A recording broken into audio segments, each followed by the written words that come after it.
আল্লাহ তাআলা তারপরে বলছেন আল্লাযীনা হুম লিযাকাওয়াতি ফাইলুন, নিশ্চয়ই তারা যারা তাদের যাকাতে খুব সক্রিয়। আমরা যাকাত দিই তো? দিই না? মাশাআল্লাহ দিই। যাকাত দেন তো? হ্যাঁ, বর্তমানে যত মানুষ যাকাত দেয় তার থেকে বেশি মানুষ নিজের যাকাত নিজে খায়, তাই না? যাকাত যত লোক দেয় তার থেকে বেশি মানুষ নিজের যাকাত নিজে ভক্ষণ করে, বউ ছেলে নিয়ে করে। কি করে না? করে। আবার অনেক মানুষ যাকাত দেয়, রমজান মাসে দেখলাম 4টে কাপড় কিনে, 5টা লুঙ্গি কিনে গরিব ফকির মিসকিনদের ভিতরে বিলি বন্টন করে দিল। তারপরে যখন শ্রীমন্তপুর মাদ্রাসা থেকে এলো যে আমাদেরকে কিছু দাও, বলছে যা তোমার দিয়ে দিয়েছি তো। এই 4টে লুঙ্গির দাম কত? বদমাইশির জায়গা পাও না। 4টে শাড়ির দাম কত? আর তোমাকে শাড়ি কিনতে কে বলেছে? হ্যাঁ, তুমি শাড়ি কিনতে গেলে কেন? সবাই যদি একটা গরিব মানুষকে শাড়ি দেয় তো ঈদের দিনে ও ভালো মন্দ খাবে কি? ও আত্মীয় স্বজন আছে, তাদেরকেও তো তোমার প্রয়োজন থাকতে পারে, পারে কি পারে না? সবাই যদি ওকে শাড়ি দেয়, গরিব মানুষ সবাই যদি লুঙ্গি দেয়, ওর আর অন্য খরচা নেই ঈদের দিনে? আছে না নেই? আর যাকাত তো ওটা গরিবের টাকা, ওর টাকা দিয়ে আপনি কেন কাপড় কিনতে গেলেন? টাকা তো ওর, শাড়ি ও কিনবে।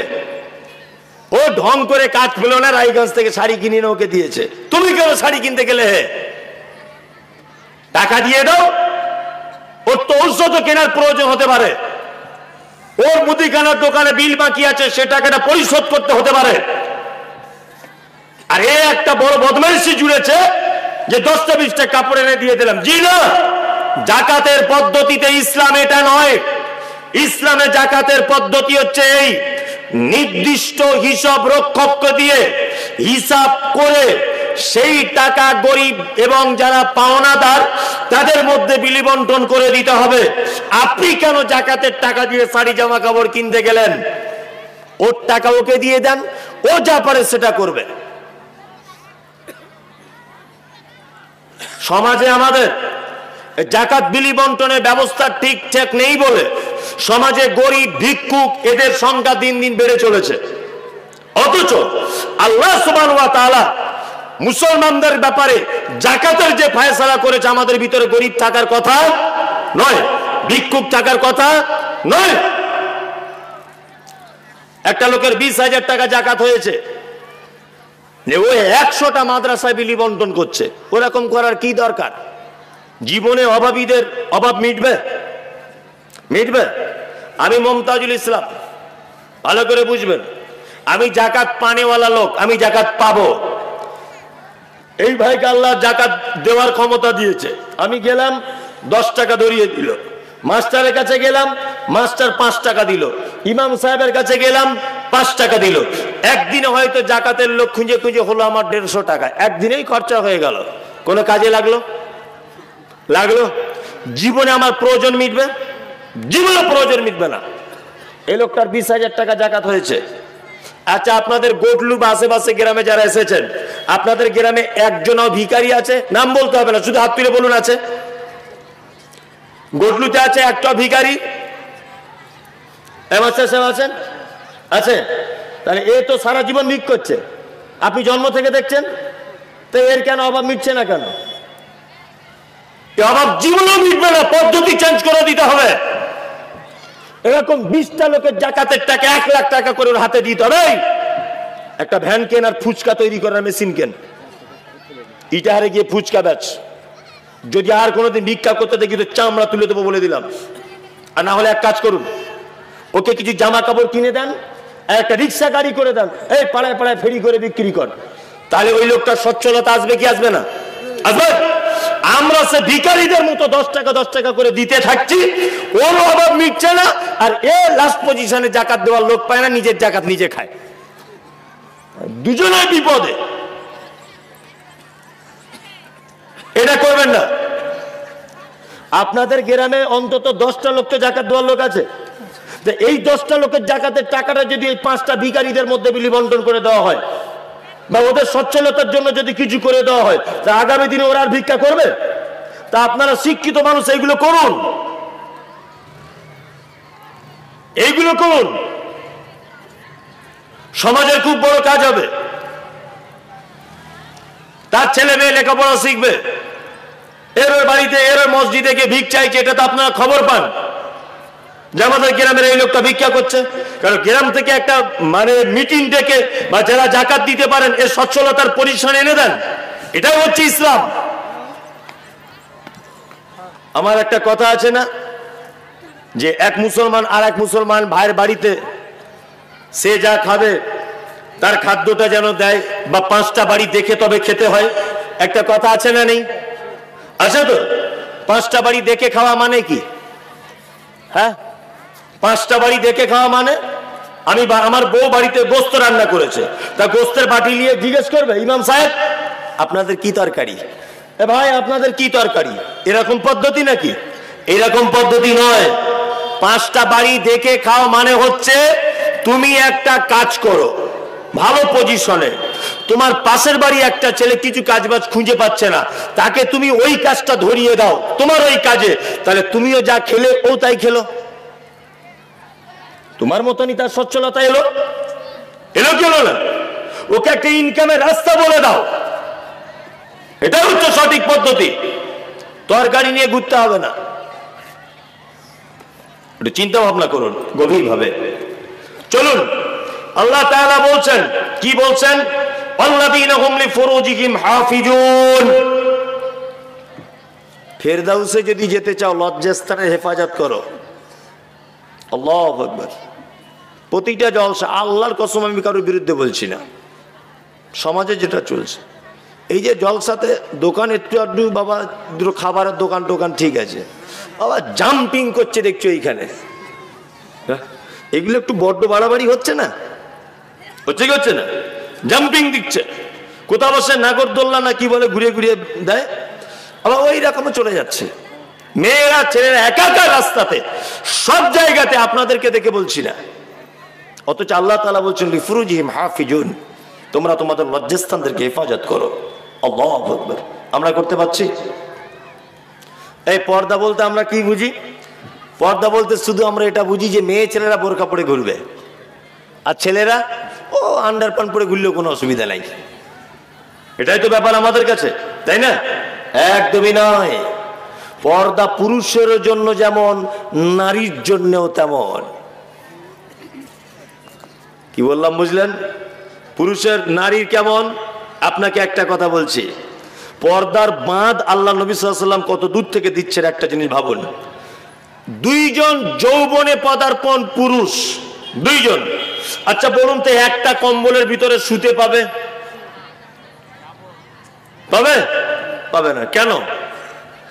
2জন তো পুরুষ মানুষ, তো একটা কাঁথা গায়ে দিয়ে যদি 2জন শোয়, অসুবিধা কি আছে? অসুবিধা আছে।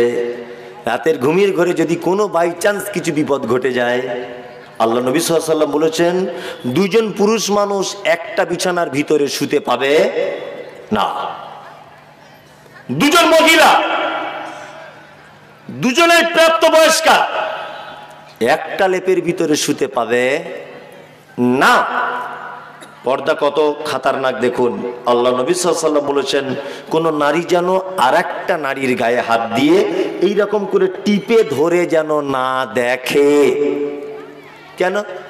একটা মেয়ে ছেলে গায়ে হাত দিতে পাবে না? না, পাবে না। একটা মেয়ের বিয়ে হচ্ছে, তার ভাবি তাকে গোসল করাচ্ছে, আমাদের এখানে করায় না, হলুদ মাখায় গোসল করায় তো। তা গোসল করাতে করাতে তার ভাবি দেখছে যে মাসকুরার গোসল করাচ্ছিল, মাসকুরার শরীরটা তুলোর মতো নরম। তার ভাবি রাতের বেলা ওর বরকে গল্প করছে, জানো মাসকুরাকে আজকে গোসল করালাম বিয়েতে, তা ওর শরীরটা তুলোর মতো নরম। তোর স্বামী তখন চোখ বন্ধ করে ভাবছে যে তোর শরীর তো ইটের মতো, তোকে ছাড়া যদি মাসকুরাই এখন আমার পাশে থাকতো তাহলে খুব ভালো হতো। এটা ভাবতে পারে কি পারে না? আল্লাহ রাসূল বলেছেন তুমি তোমার স্বামীকে অন্তরের জেনা থেকে বাঁচাও। ওই জন্য কোনো নারী যেন কোনো নারীর গায়ে না হাত দেয়, নরম না শক্ত এটা যেন আঁচ করতে না পারে। চলুন, আল্লাহ তাআলা বলেছেন লা তাদখুলুল বুয়ুতা গায়রা বুয়ুতিকুম হাত্তা তাস্তানিসু। একজন মুসলমান আরেকজন মুসলমানের বাড়িতে যখন ঢুকবে, আল্লাহ কোরআনে বলেছেন দ্বিতীয় কারোর বাড়িতে ঢোকার আগে তুমি দরজায় দাঁড়িয়ে তার পারমিশন নাও, আর দরজায় দাঁড়িয়ে বলো আসসালামু আলাইকুম, আসসালামু আলাইকুম। ভিতর থেকে আওয়াজ আসবে ওয়ালাইকুম আসসালাম। কে? না আমি মমতাজুল ইসলাম। ঠিক আছে, আপনি 2 মিনিট দাঁড়ান, দরজা খুলছি। আপনি তারপরে ঘরের ভিতরে ঢুকবেন আর সালাম দিলেন একবার, আসসালামু আলাইকুম, আসসালামু আলাইকুম, আসসালামু আলাইকুম। কেউ সালামের জবাব দিল না, কেউ দরজা খুলল না। আপনি বাড়িতে চলে যান, আপনার কল্যাণ হবে, ওই বাড়িতে ঢুকতে পাবেন না। বন্ধুরে আমার, আপনার বাড়িতে যদি সালাম দিয়ে যদি আপনি ঢোকেন, তার উপকার কত। আপনার বাড়িতে আপনার মেয়ে আছে, মেয়েটার বয়স 16 বছর। আপনার বাড়িতে আপনার বোন আছে, আপনার বাড়িতে আপনার মা আছে। পুরুষ মানুষ কেউ নেই বলে শীতের দিনে দরজা লাগিয়ে দিয়ে গোসল করে গায়ে ওড়না নাই, যেমন তেমন করে চুল শুকাচ্ছে রোদ্দুরে বসে বসে। আপনি যদি হঠাৎ করে চলে যান, আপনার যুবতী মেয়েটা আপনাকে দেখে বড় লজ্জায় পড়ে যাবে, আপনার বোন আপনাকে দেখে লজ্জায় পড়ে যাবে। ওই জন্য নিজের বাড়ি হোক পরের বাড়ি হোক, দরজাতে আওয়াজ করবেন আর সালাম দিবেন। সালামের জবাব যদি না আসে, তাহলে আপনি আপনার বাড়িতে চলে যাবেন, এইটা আপনার জন্য কল্যাণ হবে। তাছাড়া আপনাকে দেখে আপনার বেটি লজ্জায় পড়বে। পড়বে কি পড়বে না? রাসূলুল্লাহ বলেছেন 2টা টাইমে তুমি তোমার নিজের ঘরে ঢুকতে পাবে না। নিজের ঘরেও। এক, জোহরের নামাজের পরে তোমার আব্বা মা যে ঘরে শোয়, ওই ঘরে তুমি ঢুকতে পাবে না। ঢোকার আগে, এটা হাদিসের কথা বলছি, ঢোকার আগে মা, মা, আব্বা, দরজাটা খোলো। যদি বলছেন আব্বা মা, তাও ঢোকা যাবে না, এই পাগল। আপনার না হয় আব্বা মা, তারা তো দুজন স্বামী স্ত্রী, তারা দুজন স্বামী স্ত্রী কি স্বামী স্ত্রী নয়? তারা তো দুজন স্বামী স্ত্রী। আল্লাহু আকবার। আর ঈশার নামাজ পড়ে আপনার বড় বেটিটা যে ঘরে থাকে, মোবাইলের চার্জারটা ভুলে গেছেন, ঘরে রেখে চলে এসেছেন, মেয়েকে হঠাৎ করে ঢুকে যাবেন না। দরজায় মা, মা, দরজাটা খোলো, মা আমার মোবাইলের চার্জারটা ফেলে রেখে এসেছি। আপনার মেয়েকে আওয়াজ দিয়ে তবে আপনি ঢোকার চেষ্টা করবেন, তার আগে নয়, একদমই তার আগে নয়। কারণ আপনি যদি তাকে সারা শব্দ না দিয়ে যদি তার ভিতরে ঢুকে যান, তার গায়ে ওড়না নেই, সে কেমন করে শুয়ে আছে আপনি জানেন না, সে বেইজ্জতিতে পড়বে কি পড়বে না? পড়বে। মায়েরা ভালো করে শুনে নেন, স্বামী বাড়িতে নাই, আপনার বোনের বেটা যদি আসে ঢুকতে দেবেন, অসুবিধা নাই। আপনার নিজের মামা যদি হয়, আপনার বাড়িতে ঢুকতে দেবেন, অসুবিধা নাই।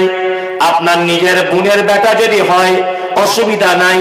নিজের চাচা যদি হয়, অসুবিধা নাই। তোমার আপন নানা যদি হয়, অসুবিধা নাই। তোমার আপন দাদু যদি হয়, অসুবিধা নাই। স্বামী বাড়িতে নাই, তবুও তারা ঢুকতে পাবে। স্বামী বাড়িতে নাই, তোমার শাশুড়ি রয়েছে, একজন ছেলে এসেছে, তুমি তাকে মামা বলে ডাকছো। শাশুড়ি জিজ্ঞাসা করছে, বৌমা এটা কে? তুমি তখন বলছো, এটা আমার পাতানো মামা। তোমার পাতানো মামাকে কাঁচা কুঞ্চি দিয়ে চাম ছাড়িয়ে দিতে হবে। পাতানো মামা মানে তোমার স্বামী বাড়ি নাই, হুঁশ নাই, পাতানো কুটুম চলবে না।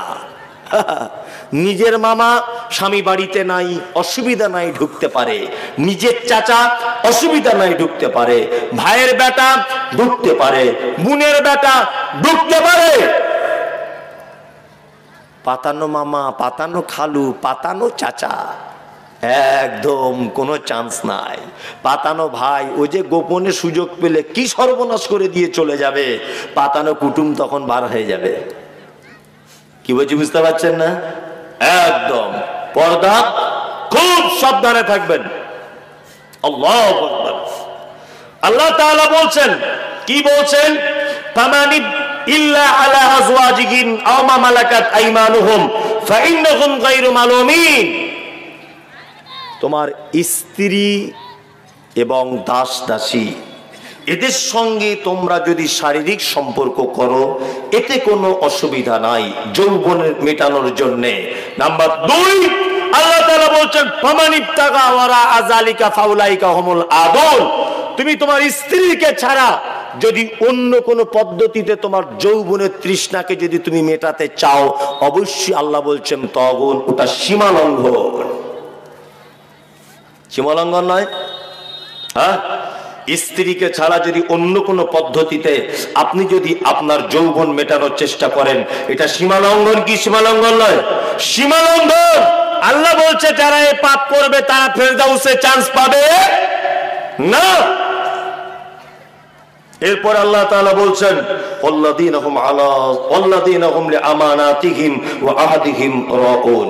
2, আল্লাহ তাআলা বলছেন যাদের কাছে আমানত রাখতে দেওয়া হয় খিয়ানত করে না, যারা প্রতিশ্রুতি দিলে ভঙ্গ করে না। প্রতিশ্রুতিকে রক্ষা করবে আর কি করবে? আমানতের খিয়ানত করবে না। আমরা আমানতের খিয়ানত করছি?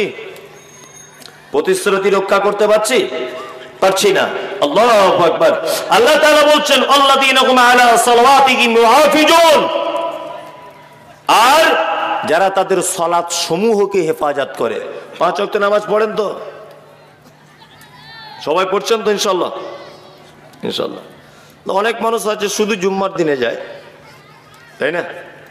হ্যাঁ হ্যাঁ, যারা শুধু জুম্মার দিনে যায় এদের আবার হিতে বিপরীত।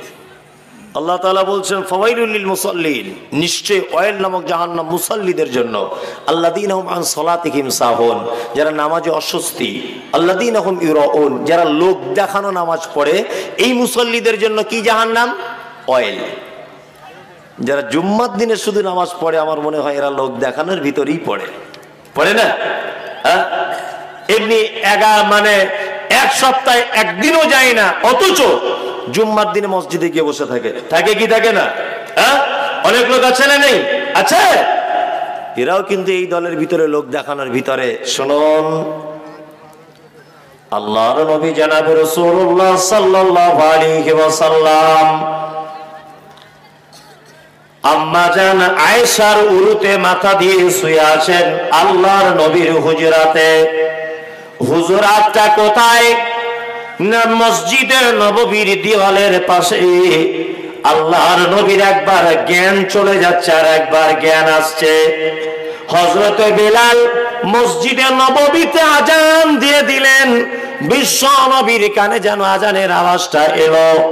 আম্মা জান আয়েশা আল্লাহর নবীকে ইশারা করে বলছেন, আল্লাহর নবী আপনি কি নামাজ পড়তে যাবেন না? বিশ্ব নবী বলছেন, আয়েশা আমার ওঠার মতো কোনো ক্ষমতা নাই। একবার জ্ঞান আসছে, একবার জ্ঞান কে চলে যাচ্ছে। আম্মা জান আয়েশা বলেন, আল্লাহ রাসূল যেন আমাকে ইশারা করে বলছেন, আয়েশা মিসওয়াকটা দাও, আমি একটু মিসওয়াক করে নেই। আম্মা জান আয়েশা বলেন, আমি মিসওয়াকটা নিয়ে মুখের ভিতরে দিয়ে নরম করে আল্লাহর নবীর দাঁতে ঘষছি। বিশ্ব নবীকে বারবার সাহাবায়ে কেরামগণ জানালা দিয়ে আয়েশাকে বলছে, আয়েশা আর জমাতের টাইম হয়ে গেল, নবীজি কেন এখনো মসজিদের ভিতরে ঢোকে না? বিশ্ব নবীর বিবি আয়েশা বলছেন যে আল্লাহর নবী একবার হোশ আসছে, একবার হোশ চলে যাচ্ছে। বিশ্ব নবী আয়েশাকে বলছে, আয়েশা তুমি তোমার আব্বাকে বলো, অর্থাৎ আবু বকরকে বলো, সে যেন ইমামতি করে। হযরত আয়েশা বলছেন, ইয়া রাসূলুল্লাহ, আমার আব্বা বড় নরম হৃদয়ের মানুষ, আপনি বেঁচে থাকা অবস্থায় আপনার অনুপস্থিতিতে আমার আব্বা জীবনে কোনোদিন ইমামতি করতে পাবে না। কারণ হচ্ছে এই, সারা পৃথিবীতে নবী বেঁচে থাকা অবস্থায় আর কেউ আগে বেড়ে ইমাম হতে পারবে না। হযরত আবু বকর বড় নরম হৃদয়ের মানুষ, আম্মা জান আয়েশা বলছেন, আল্লাহর নবী গো, আল্লাহর নবী গো, আপনি আমার আব্বাকে বারবার বলবেন না, আমার আব্বা নরম হৃদয়ের মানুষ, নামাজ পড়তে গিয়ে হাও হাও করে কাঁদবে। বিশ্ব নবীর সাহাবী আল্লাহর নবীর শ্বশুর হযরত আবু বকর সিদ্দিক রাদিয়াল্লাহু তাআলা আনহু জামাতে নামাজ শুরু করে দিলেন। বিশ্ব নবী আয়েশাকে দেখে বলছে, আয়েশা রে, একবার আমাকে তুলে ধরো। একবার তুলে ধরা হলো। মসজিদে নববীর জানালা দিয়ে বিশ্ব নবী তিনি দেখছেন আবু বকরের ইমামতিতে সাহাবায়ে কেরামগণ কাতারবদ্ধভাবে নামাজে দাঁড়িয়ে রয়েছে। হযরত আবু বকর কাঁদছেন আর অন্যান্য সাহাবীরাও যেন সব ক্রন্দনরত অবস্থায় রয়েছেন। বিশ্ব নবী তিনিও কাঁদছেন। আম্মা জান আয়েশা জিজ্ঞাসা করে বলছেন, ইয়া রাসূলুল্লাহ, আপনি কেন কাঁদতেছেন? আজকে আপনার কাঁদার দিন নয়। আয়েশা এই কথা বলার পরে বিশ্ব নবী তিনি বলছেন, আয়েশা শুনে রেখে দাও, আজকে আমার কাঁদার এইটা হলো কারণ যে এই সালাত প্রতিষ্ঠার জন্য তায়েফের জমিনে উহুদের মাঠে আমার দন্দ মোবারক শহীদ হয়েছে। সাহাবায়ে কেরামদের অনেক মার খেতে হয়েছে, অনেক রক্ত দিতে হয়েছে। আমার চাচা হামজার কলিজা চিবে খেয়ে নেওয়া হয়েছে। আমার সাহাবী হানজালাকে মেরে দেওয়া হয়েছে। অনেক সাহাবীকে টুকরো টুকরো করে দেওয়া হয়েছে।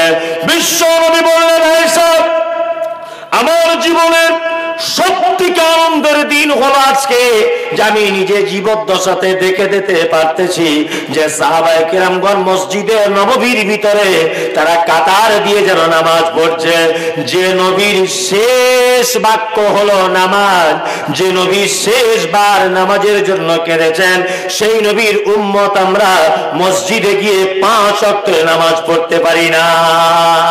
পারি কি পারি? পারি না। আল্লাহু আকবার। আর কবে মসজিদে যাবেন ভাই? আর কবে যাবেন? সারা পৃথিবীতে মসজিদ ভেঙে দেবার আন্দোলন চলছে কি চলছে না? মসজিদের মাইক আজান বন্ধ করে দেবার ষড়যন্ত্র চলছে কি চলছে না? ত্রিপুরার মাটিতে তার জ্বলন্ত প্রমাণ। আল্লাহর ঘর মসজিদকে ভেঙে বুলডোজার দিয়ে গুড়িয়ে দেওয়া হয়েছে। আপনারা জানেন, বাবরি মসজিদের মতো মসজিদকে বুলডোজার দিয়ে ভেঙে গুড়িয়ে দেওয়া হয়েছে, হয়নি? ভারতবর্ষের মাটিতে অজস্র মসজিদ রয়েছে, যে মসজিদগুলি আজও পর্যন্ত মাইক আজান দেওয়া নিষিদ্ধ ঘোষণা করা হয়। এইরকম এক কঠিন পরিস্থিতিতে যুবক, তুমি তাও মসজিদে যেতে চাও না। আর কবে মসজিদে যাবে? মসজিদ সব ভেঙে দেওয়ার পরে তুমি মসজিদে যাবে? আজকে ইসলামের উপরে ষড়যন্ত্র চলছে কি চলছে না? চলছে। আলেম ওলামারা নিরাপদ আছে, মসজিদ নিরাপদ, মাদ্রাসা নিরাপদ। তবে আলহামদুলিল্লাহ আলহামদুলিল্লাহ আলহামদুলিল্লাহ আমাদের দেশের সরকার বিজেপি, আমরা সবাই জানি যে বিজেপি মানেই ভয়ঙ্কর। এটা আমাদের একটা ধারণা, জানি এটা আমরা, অরিজিনালটাও তাই। কিন্তু আমি রাজনৈতিক কথা বলছি না। তারপরেও আমাদের ভারতবর্ষের মাটিতে আলেম ওলামারা অনেকটাই ভালো আছে, এটা আমি তো বলবো অনেকটাই। পার্শ্ববর্তী দেশ বাংলাদেশ, শরীফুল ইসলাম একজন বক্তা, মুফতি শরীফুল ইসলাম, শুধুমাত্র শিয়াদের ব্যাপারে একটা হক কথা বলার কারণে এই শিয়া শরীফুল ইসলামের জিহ্বা কেটে নেওয়া হয়েছে। দেখেছেন? ধিক্কার জানাই ওই সমস্ত মুসলিম কান্ট্রিকে, যে সমস্ত মুসলিম কান্ট্রিতে পঞ্চায়েত থেকে প্রধানমন্ত্রী পর্যন্ত মুসলমান, যে দেশে রিক্সা চালক থেকে রাষ্ট্রপতি পর্যন্ত মুসলমান, যে দেশে ৯৭% মানুষ মুসলমান, সেই দেশে যদি আলেমদের হক কথা বলার কারণে জিভ কেটে নেওয়া হয়, ওই তুলনায় আমি তো বলবো আমরা বিজেপি শাসিত একটা দেশে বসবাস করার পরেও অনেক ভালো আছি, অনেকটাই ভালো। ধর্মীয় যত ভণ্ডামি, ফেসবুক ইউটিউবে যত যৌবনের সুরসুরি, সব দেখবেন বাংলাদেশের ইউটিউবাররা আর ফেসবুকের চ্যানেলওয়ালারা। নিজের বইয়ের ব্লাউজের কত মাপ, ওটাও ফিতে দিয়ে মাপছে আর ক্যামেরা করে ফেসবুকে ছাড়ছে। আল্লাহু আকবার। দেখবেন বোরকা পরা মেয়ে অশ্লীলতায় ভর্তি, ফেসবুক ইউটিউবে দেখতে পান না? আমাদের ইন্ডিয়ার একটা মুসলিম মেয়েকে আপনি দেখাতে পারবেন না, ব্যতিক্রম কিছু অসভ্য পরিবারের মেয়ে থাকতে পারে। ব্যতিক্রম যত দেখবেন সব বাংলাদেশ। ধর্মীয় ব্যাপারেও তাদের কোনো স্বাধীনতা নেই। আল্লাহু আকবার। এই নির্মম অত্যাচার মানুষের পক্ষে সম্ভব হয়, অমানুষের পক্ষে এটা সম্ভব। একজন মুফতি সাহেব সে যে মাযহাবেরই হোক, সে তো একটা মুসলিম ভাই, তার জিভ কেটে দিতে হবে। দেখেছেন না সোশ্যাল মিডিয়াতে? আস্তাগফিরুল্লাহ আস্তাগফিরুল্লাহ। সরকারের উচিত ছিল যে এইটাকে তদন্ত করে বার করে ফাঁসির কাস্টে ঝুলিয়ে জনগণকে দেখানো উচিত ছিল সরকারি ভাবে। আল্লাহ তাদেরকে সঠিক দিনের জ্ঞান দান করুক, আমিন। আপনাকে আমি যেটা বলতে চাইছি, আপনি আর কবে মসজিদে যাবেন ভাই? কবে? সব মসজিদ ভেঙে তো আর পড়ে যাবেন? কবে যাবেন বলুন? আল্লাহু আকবার। 5 ওয়াক্ত নামাজ কারা পড়েন? হাত তুলুন তো একবার। আর চোরগুলো ধরা পড়বে। আপনারা পড়েন। তার মানে অনেক লোক আছে, পানি বোতলটা দেখি, তার মানে অনেক লোক আছে যারা 5 ওয়াক্ত নামাজ পড়ে না। লোক আছে না নেই? আছে। আল্লাহু আকবার। আলহামদুলিল্লাহ। দেখুন, আগামী রমজান আসছে আর কয়েকটা দিন পর। আমরা তার জন্য প্রস্তুতি নেব ইনশাল্লাহ। ইনশাল্লাহ প্রস্তুতি আমাদের কি নেওয়া উচিত ছিল? শাবানে বেশি বেশি করে সিয়াম রাখা বা রোজা রাখা, তাই তো? শাবানে কেউ রোজা রেখেছেন? মাশাআল্লাহ 1-2 জন রেখেছেন। আর কিছু মায়েরা ভাইরা রেখেছেন, ওই যেদিন শবে বরাত না কি বলে, ওই দিনটাকে কেন্দ্র করে রেখেছে, তাই না? হ্যাঁ, এমনিতে কেউ শাবানের রোজা রাখেনি, অথচ রাসূলুল্লাহ সাল্লাল্লাহু আলাইহি ওয়াসাল্লাম শাবান মাসে অধিক রোজা রাখতেন, অধিক পরিমাণে রোজা রাখতেন। আল্লাহু আকবার। তার জন্য যেমন শাবানে আল্লাহ রসুল রমজান আগত রমজানের জন্য যেমন প্রস্তুতি নিতে বলেছেন, ঠিক তেমন আপনি যে নামাজ পড়েন না, অন্তত পক্ষে রমজান পর্যন্ত বাঁচবেন কি জানি না, অন্তত পক্ষে নিয়তটা করুন যে কিছু করতে না পারি নামাজটা টাইমে পড়বো ইনশাল্লাহ। ইনশাল্লাহ ইনশাল্লাহ। আপনার জীবনে যত কল্যাণ, যত মাধ্যমেই আপনি পেতে চাইছেন, সমস্ত কল্যাণ নামাজের ভিতরেই আছে ইনশাল্লাহ। সমস্ত কল্যাণ। রুজির অভাব নামাজের ভিতরেই আছে। নামাজের ভিতরে একটা সেজদা দিয়ে উঠে আমরা মাঝখানে কি দোয়া বলি? আল্লাহুম্মা গফিরলি, আল্লাহ আমাকে ক্ষমা করে দাও, ওয়ারহামনি ওয়াহদিনি ওয়াআফিনি ওয়ারযুকনি, বলি না? আল্লাহ আমার প্রতি রহম করো, আল্লাহ আমাকে ক্ষমা করে দাও, আল্লাহ আমাকে তুমি হেদায়েত দাও, ওয়ারযুকনি, আল্লাহ তুমি আমাকে রুজি দাও। সব টোটালি দোয়া বলি কি বলি না? রব্বানা লাকাল হামদ হামদান কাসীরান তাইয়িবান মুবারাকান ফীহি, আল্লাহুম্মা বা'id বাইনি ওয়া বাইনা খাতায়ায়া কামা বা'adta বাইনাল মাশরিক ওয়াল মাগরিব। আল্লাহ তুমি আমার গুনাহ থেকে অতটা দূরে সরিয়ে দাও, পূর্ব আর পশ্চিম দিকে ডিসটেন্স যতটা। আল্লাহু আকবার। আমার গুনাহটাকে তুমি ধুয়ে মুছে পরিষ্কার করে দাও। এই সমস্ত দোয়া, সমস্ত রকমের প্রার্থনা, কল্যাণ কিসের ভিতরে আছে? নামাজের ভিতরেই আছে। আপনি নামাজকে বাদ দিয়ে কোথাও যদি কোনো বিষয়, কোনো কল্যাণ যদি খুঁজতে চান, কল্যাণ আসবে না। খুব বিনীত অনুরোধ, অন্তত পক্ষে সালাত আদায় করুন। আল্লাহ তাআলা বলছেন উলাইকা হুমুল ওয়ারিসুন, এরা হচ্ছে উত্তরাধিকারী। আল্লাযীনা ইয়ারিসুনাল ফিরদাউস হুম ফিহা খালিদুন, নিশ্চয়ই এরা ফেরদাউস নামক জান্নাতে থাকবে। কোথায়? ফেরদাউস নামক জান্নাতে থাকবে। কোথায় থাকবে? ফেরদাউসে। চিরস্থায়ী থাকবে, চিরস্থায়ী। আল্লাহু আকবার, আল্লাহু আকবার।